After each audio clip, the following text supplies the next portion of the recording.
Tick tock, tick tock.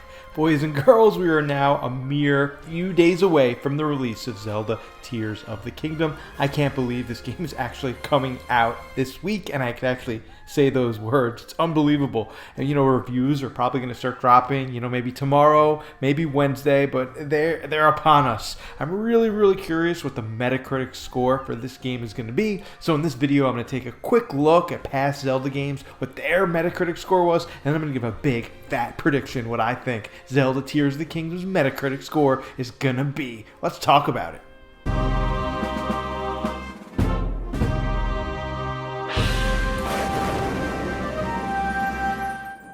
Oh, hey, hi, how you doing? If you're new to my channel, hi, I'm Turbo Jesse. I'm a Nintendo, PlayStation YouTuber. Some of my favorite games are The Legend of Zelda, Super Mario, but then I love, Uncharted, the newest Spider-Man game, so I cover all of that here. I don't have that many subscribers. I do have a super goal to hit 3,000 by the end of May, and I really think I can hit that with your help. Guys, every single sub-a-rooney really helps me out, and I appreciate the likes too. But let's get right into this video.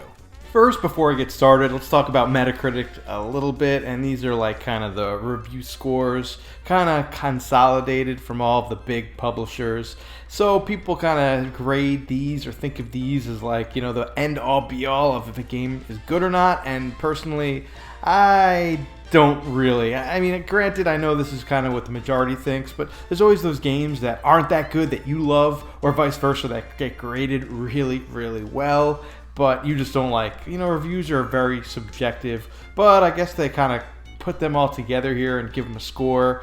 Sometimes I'm looking at the reviewer score. I mean, sometimes the audience score gets a review bombed one way or the other, so it's just hard to tell, but I just wanted to get that out of the way. But now let's talk about some of the past Zelda games, and no surprise, they are graded very high. I mean, the first one ever, Legend of Zelda Ocarina of Time, is a freaking 99 on here. A 99, that's almost perfect. That's like basically everyone saying it's a 10 out of 10, except one jerk was like, it's an 8 out of 10, so it became 99. Soon after that, Majora's Mask came out, and it wasn't as strong as the 99, but as you can see right here, a 95, and that's still one of the best games of all time, ratings-wise. Jump to the GameCube generation with Wind Waker, got a tick up from Majora's Mask, and this was a 96. And that's very surprising because the lead up to this game was a little rocky. People weren't sure if they were going to like the art style, but when the game came out, huge hit. Everyone was like, whoa, love this game, unbelievable. A few years later, Twilight Princess, a tick down, back to 95. And I say a tick down like every single game ever made wouldn't be happy with a 95. Soon after that, the next 3D Zelda game dropped, Skyward Sword, and this one was definitely, a little on the wishy-washy side. Some people really like this game, some people hate the controls, and so it isn't crazy to me. It isn't a big surprise that this game was rated as a 93, and that's still unbelievable. All Zelda games do have a history of being in that mid to high 90s, especially the 3D ones. I think, as we're saying, the lowest 3D Zelda score ever is 93, and that's freaking incredible.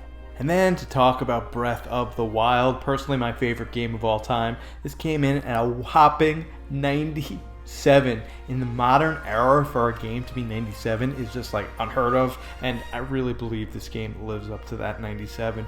Before we talk about the real predictions for Tears of the Kingdom, I just want to talk about some other big AAA games that have come out in the last few years that have gotten sequels and kind of see where the sequels compare to the original. First and foremost, let's talk about Horizon Zero Dawn. Came in at a whopping 89, that's a good score. I mean, really solid score. The sequel, unfortunately, did one tick worse at 88, and I'm not really sure why that is, because for me, I played both those games, and Forbidden West just, was a little better in every single way, but for some reason got a worse score. Probably has to do with like this formula being a little stale, maybe not enough reinvention into the series. Just really interesting.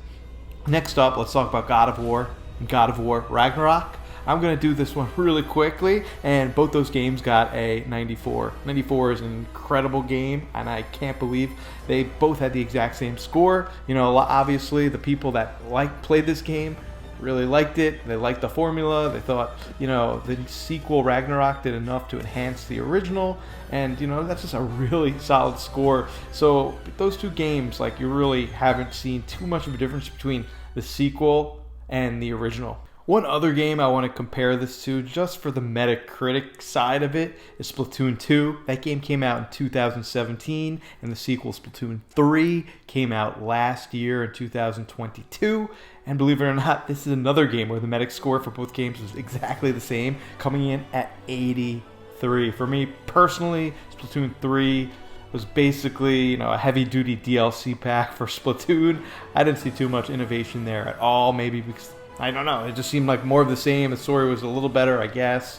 I mean, it's a really fun game, great, just more of the same. And for a shooter, just like Call of Duty games, I don't expect every Call of Duty game to reinvent the franchise. But now, let's talk about the main event. Let's see where I come in for my prediction for Zelda Tears of the Kingdom. So to be crystal clear, the only thing I've ever seen about Tears of the Kingdom is the official footage that Nintendo has shown us. All the trailers, the gameplay showcase, that final epic trailer, and some of the preview events from IGN and other sources. So I kind of have a good idea what this game is going to be, and it's really going to be building on everything that's Breath of the Wild done, and just injecting with steroids and going 11 out of 10 to the max. This game looks so fun. The graphics look better. I can't wait to play this game. And just the amount of stuff that they packed into this game is just mind-boggling. And we still don't know. Are there going to be dungeons? Are shrines coming back?